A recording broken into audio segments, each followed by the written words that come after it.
Welcome. I thought I'd take this opportunity to record how I use TrainController on my layout.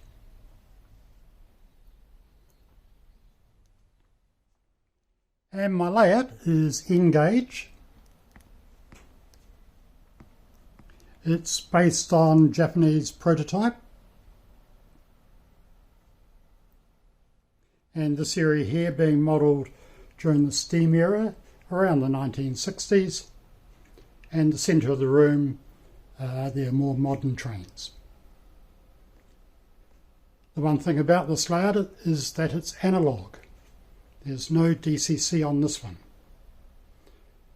But I successfully used TrainController for analogue, and it works a treat.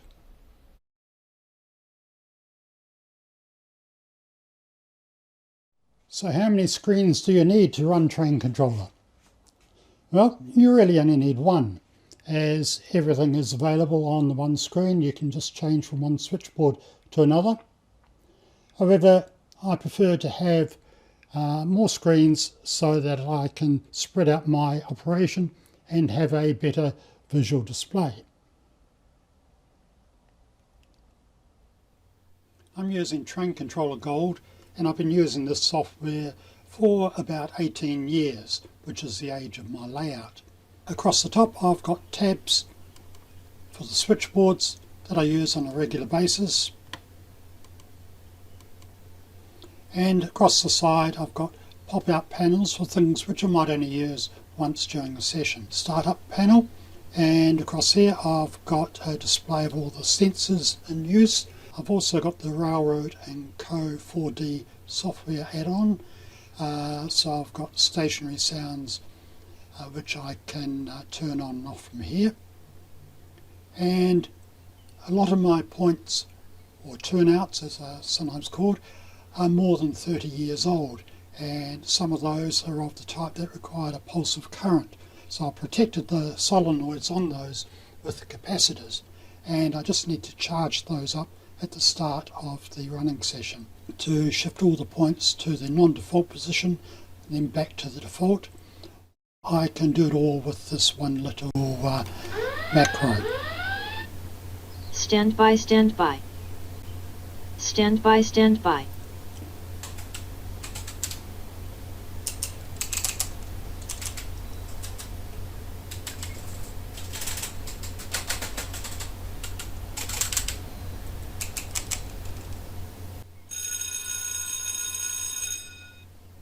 All clear. All clear. And that little exercise should also ensure that I don't get sticky points. I've also got the Smart Hand add-on, and here I can do any work required to my schedules. At the end of each running session, if things have changed, I'll resave the file. Well, I usually do it when I open up, to a new file name. I use a date at the end so I can have things in order of use, and I've got plenty of backups. If I need to work on it more extensively, then I use a little sync program to shift these files across to my house computer, and then they come back afterwards after I've done changes, and you'll note that I changed the file name and added the word edit, so there's no confusion as to which is the latest. When I transfer those files, they go initially to a USB which is plugged into my router, and then I can access it from the house computer. That way I don't need both PCs to be on at the same time. As far as the block occupancy goes, I use train images, and I find they're best displayed against a white background. So a white block is occupied, whereas a free or unoccupied block is shown with the light blue colour. All of my tracks are designed to run on a point-to-point basis, and this area here is the main port town, and from here 2 tracks leave, one climbs up to the upper level, and the other extends around the room, and I call this the coastal line.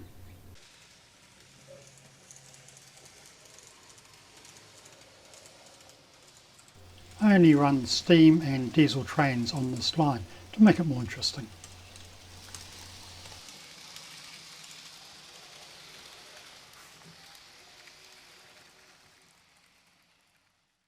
My mountain line runs up through the hills to the top level, and this track climbs within the hill by way of a Norlex and then a helix.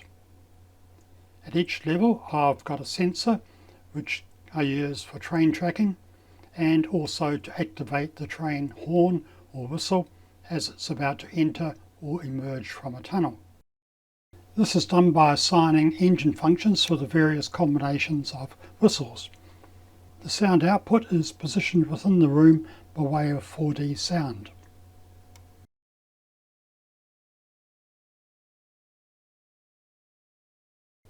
This track will cater for electric, steam and diesel traffic, and again, to make it more interesting, I limit it to smaller locos and short wheelbase rolling stock.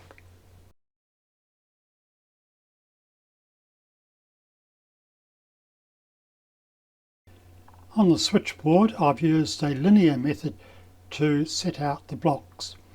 This sort of gives a better visualization of the climb.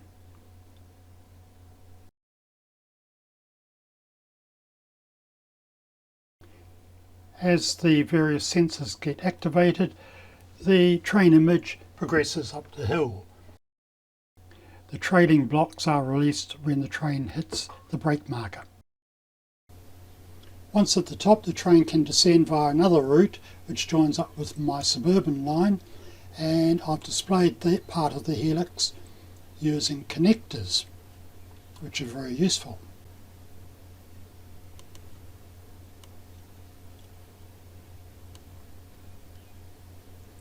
And a similar thing applies. I've got sensors which activate at each level.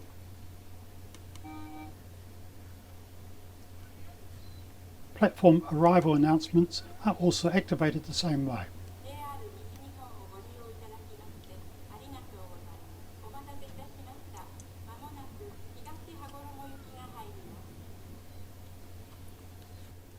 Now this port town does have a yard which is displayed through the use of this connector.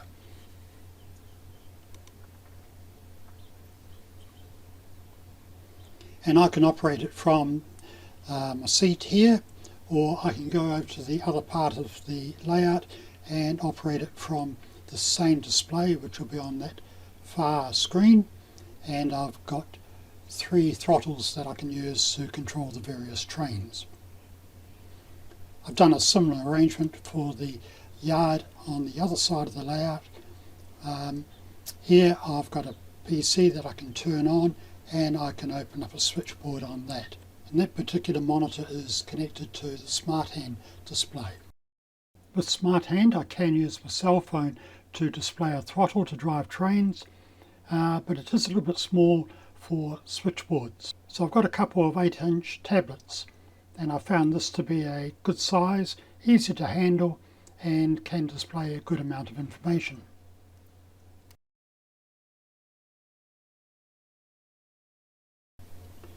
To operate the trains I use this control panel, and from here I've got various schedules which start by activating one of these triangular switches. The other way is I can use Auto Train with start and destination tabs which I have next to each block, and these then set the route and set the train in motion. Now this particular switchboard is quite different from the other ones that I have in use. It's a type that was available through TrainController some years back, but has now been discontinued. Basically it's designed for applications similar to this, where you've got a control panel. Now where this differs from other switchboards is that you cannot draw tracks and points which will then be calculated by the dispatcher to create schedules or whatever. Instead, this is basically a static display. And normally if you want to insert a block, you jump onto the Accessory tab, select Block, and insert it wherever you want it. And from there you give it a name and set up break and stop markers and everything else. But when you try to do it on this particular type of non-calculated switchboard, it brings up a list of all the blocks you got on your other switchboards. And you then choose the one you want, and it brings up an exact copy or replica or mirror copy of the original. If you change something on one, any change at all, then that change reflects at the same time on the original one. So they're not intended to be used for alteration. They're intended to be used like this as a display, and from there you can add other things on the switchboard which you can activate, as I have here. This type of switchboard has proved very useful as a control panel. Visually, it's just so easy to see where things are at and to get them in motion. When it was introduced, it caused quite a few problems with users. They kept trying to use it as a normal switchboard and were coming to grief. So the TrainController forum filled up with a lot of people, and some with very adverse comments. It was only a matter of time before it was discontinued. Now for those people that were using it at the time, they could continue to do so even up to this very day. Now I've got two such of these switchboards, one being used as a control panel and a spare. Now should I ever delete these or convert them to a normal switchboard, then I can never get them back. So I have to be very careful about not deleting. A very useful feature which I hope will be reintroduced one day, perhaps in a more simpler form or perhaps as a specialised control panel. The two screens on my right depict my hidden storage area and my main and suburban tracks. This switchboard occupies the two screens, but for ease of convenience I can pull it up on my main monitor. On the left I have my hidden storage area. My coastal train and my suburban commuter trains share this common storage area within a return loop. My main tracks come through and they have this yard. On this right hand side is what you actually see in the layout room. The yellow track being my commuter trains, and they shuttle back and forth between these two locations. The orange track is a double track main, and on this track I can have present day traffic.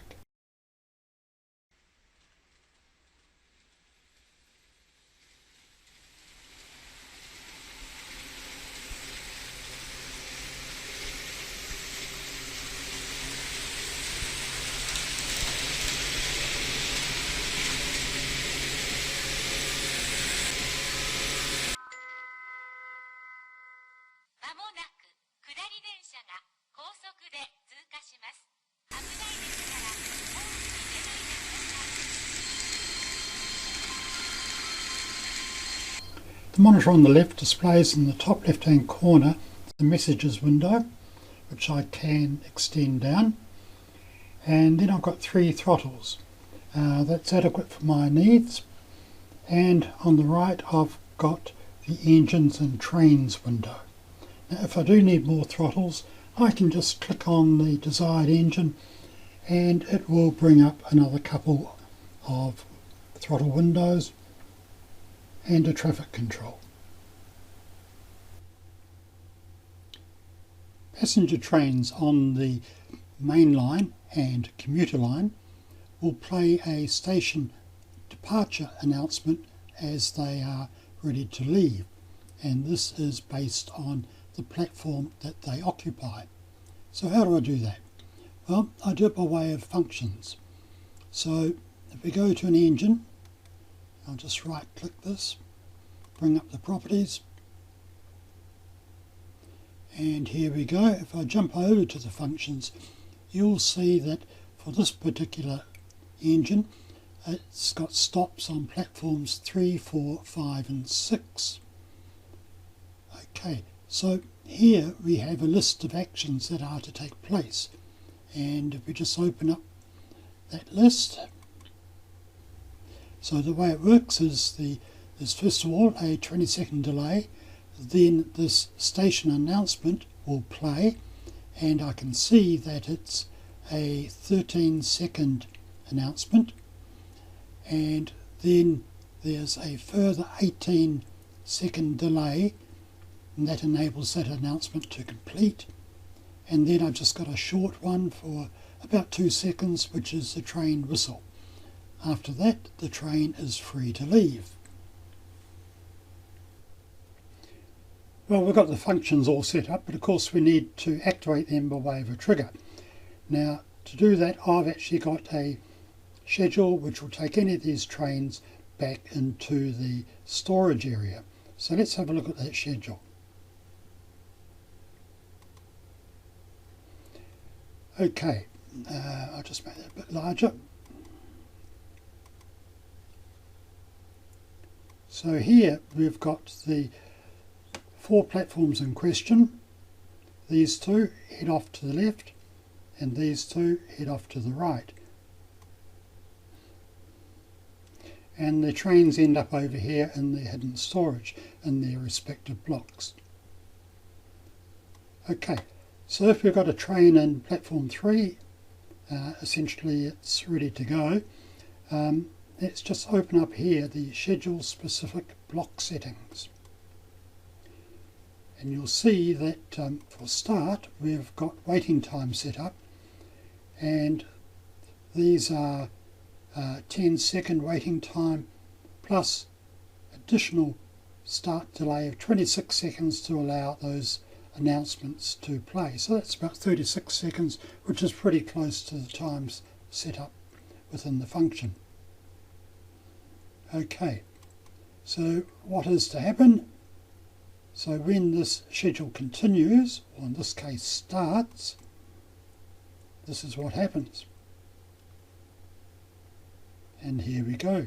This is the function, and it starts up and plays the announcements, etc. So let's have a look at that on the layout and see how it works.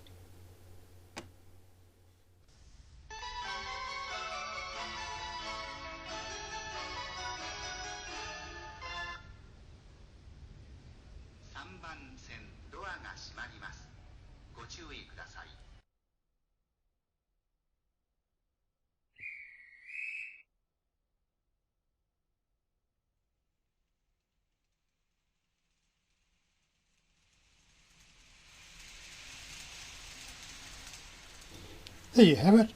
The arrival and departure sounds play from speakers built into the stations.